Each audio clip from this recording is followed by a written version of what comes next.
Hello everyone, today I'll introduce some different cursor with different functions. First, we open Excel.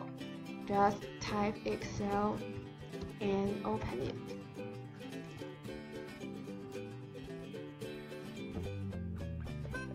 And then, new a blank workbook. You'll see a lot of cells and a cursor. And now let's see this variable cursor one by one.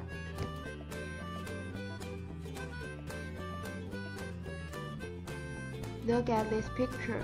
You'll see a rectangle, and this rectangle is called cell in Excel. And let's see the video.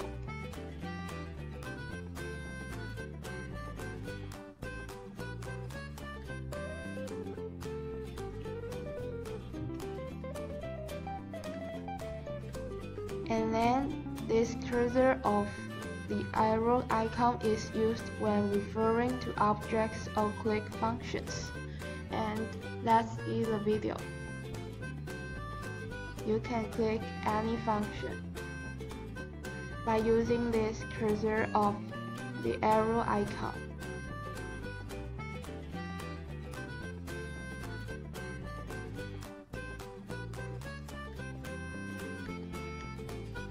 Next, the cursor of hollow cross is for selecting cells. And let's see the video. You can click just one cell, or you can click and drag it to select more than one cell.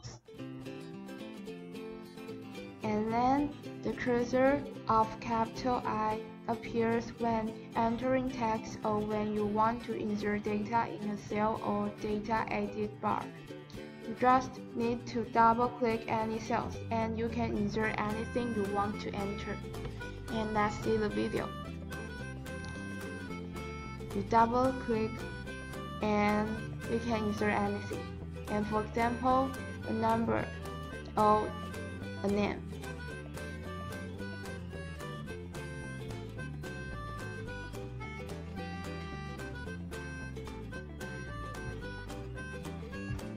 After entering, you might need to move it to another cell. First, we move the cursor to make it become a black 4-arrow cross, like this, and drag the selected cell to the place where you want. And let's see the video. You select the cell that you want to move and move the cursor to make it become a black 4-arrow cross. And then drag the selected cell to the place where you want.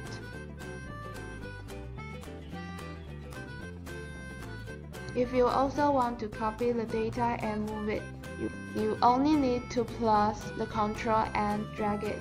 You'll get the same data in different places. And let's see the video. First, select the cell and move the cursor to make it become a black 4-arrow cross.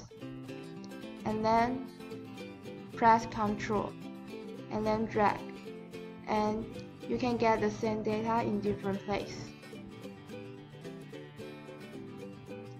Sometimes we need to enter a sequence one by one, just like this video.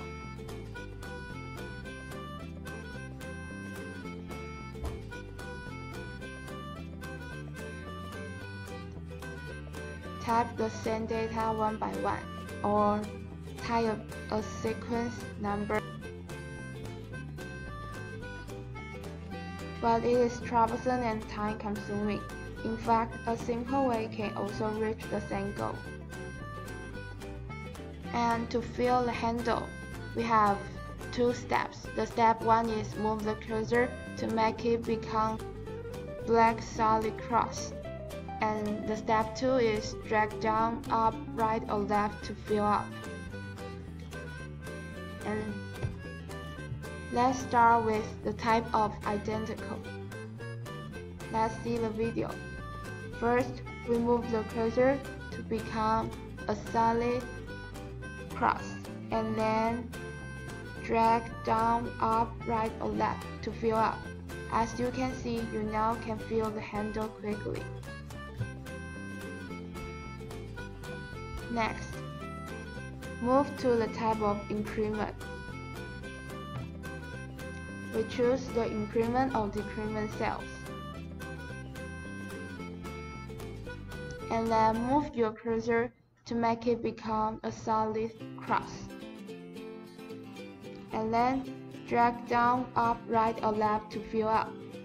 You can also get the increment you want without wasting time typing it.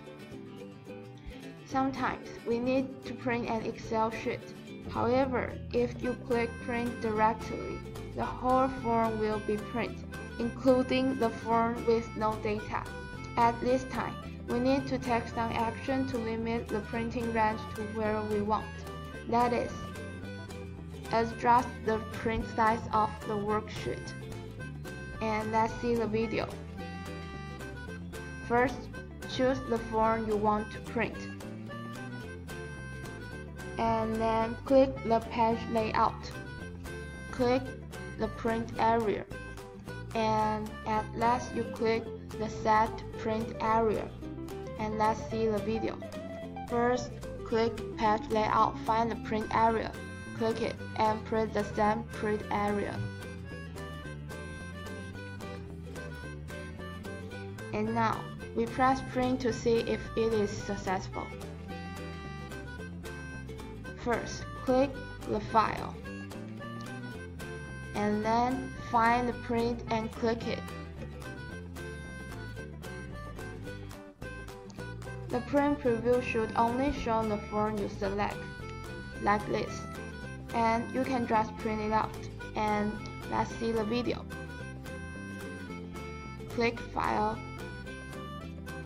And then find the print and click it. And you'll see the form you selected.